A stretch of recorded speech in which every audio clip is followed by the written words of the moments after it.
What's up, guys? It's Jay, more than After Kill, and I'm back here on Borderlands 2, and today I want to do something that I love doing on my channel, and that is starting a discussion and also speculation about future game development within Borderlands 2. Now, last time I made one of these videos, I predicted that Tiny Tina's DLC was actually going to be the Hyperion Moonbase DLC, based on the fact that while they were playing upstairs with the original Vault Hunters, the playable Vault Hunters from Borderlands 2 were downstairs beating the ever-living shit out of a Hyperion informant trying to get access codes to the Moonbase.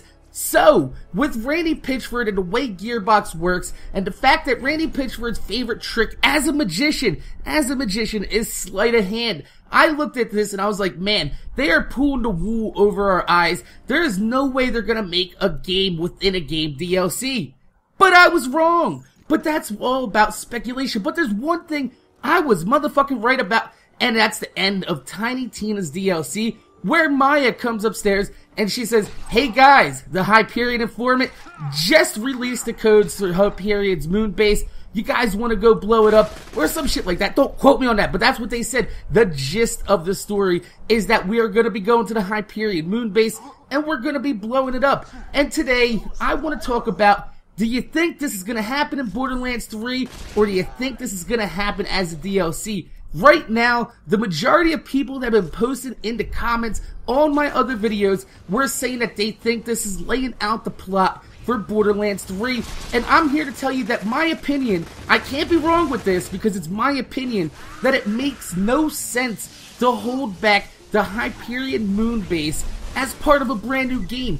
And the big reason is, number one, what better way to really wrap together the entire Borderlands story than going up into the sky and blowing up the ever-living shit out of this Moonbase?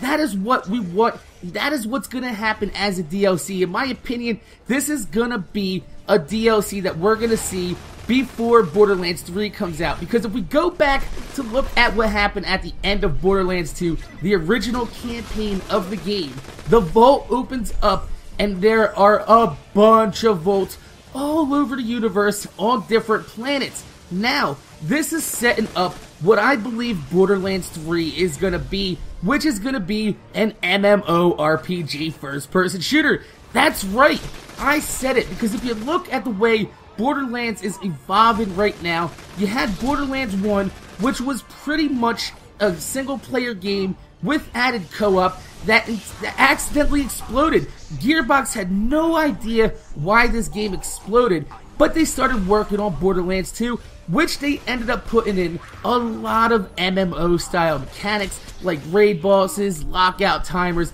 very rare loot drops that you have to farm forever for. So, in my opinion, it looks like Gearbox is steering the Borderlands franchise as a multi-massive online experience. That's what I think they're exactly going for. And if you look at the way it's gonna be, if you have Borderlands 3 as an MMO, and then you had Borderlands 1 as a regular video game, it makes sense that Borderlands 2 is gonna be the transition. It's gonna be the hybrid. And the fact that Borderlands 2 was actually so successful, it seems to me like it just makes a lot of sense that when the new generation systems come out, they are going to be able to handle a large amount of people inside the game. So when you're going to multiple planets, that's something you're going to want, is large servers, and that can't be handled on the regular generation systems. But what can be handled on the regular generation systems is the Hyperion Moonbase DLC. But not only that, but what better way to really wrap up the end of the Borderlands 2 story by going up to the giant Hyperion moon that is always a constant reminder that this planet is under Hyperion control, and blowing that shit out of the motherfucking sky. So if we look down the list of all the facts, number one, that Gearbox has already trademarked the name Border Worlds as soon as they were finished done writing Borderlands 2. Not only that, but the fact that Borderlands 2 has been pushed upon many MMO mechanics upon the game.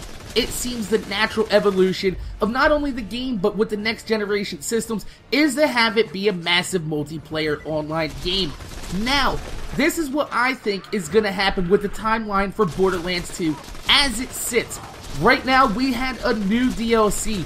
We're going to get another DLC as the Hyperion Moonbase. It's probably going to be a campaign for like $20 to $25. Hopefully, it's going to add an actual real 10 to 12 hours of gameplay onto it instead of the 10 hours they advertised as Tiny Tina. So what I think makes sense is that there's going to be like a $20, $25 DLC that's going to come out right before these next generation consoles come out and right before all the big games like Battlefield 4 come out and the PS4 drops. This is going to happen, I think, late August, sometime September. I would actually really be looking for a DLC for Borderlands 2 with this Hyperion Moonbase, if Gearbox is smart, because that way, once this is all finished and wrapped up with a neat bow in a pretty little package, then when the next April comes around, boom, they can release Borderlands 2 Game of the Year on PS4 and on the Xbox One,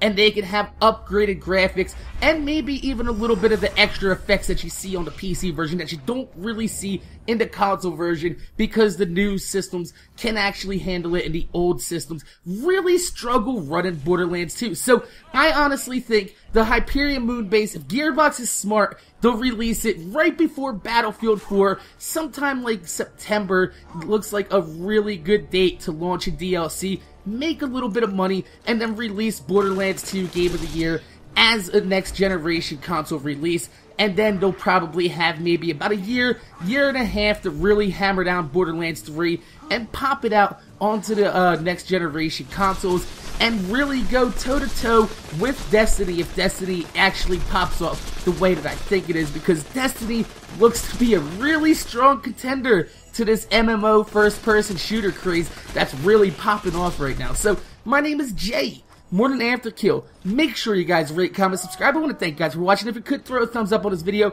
I would highly appreciate it, because it gives me motivation to make more videos for you motherfuckers that are watching my motherfucking videos. But also, don't forget to leave your comments down below of what you think is going to happen with the future of Borderlands 2. But please, do it respectfully, and don't call anybody a pussy. Unless they're acting like a pussy. So, like I said, my name is Jay, more than Afterkill. Make sure you guys rate, comment, subscribe. I want to thank you guys for watching, and I'm going to see you guys later. The souls.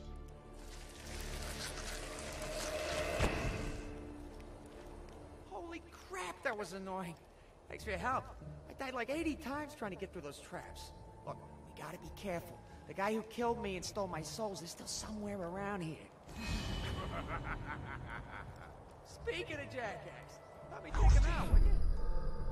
And up with that creepy laugh, douche. Try stabbing me in the back while I drink from my flask now, jerkwad. Hey, thanks again. I got something for you.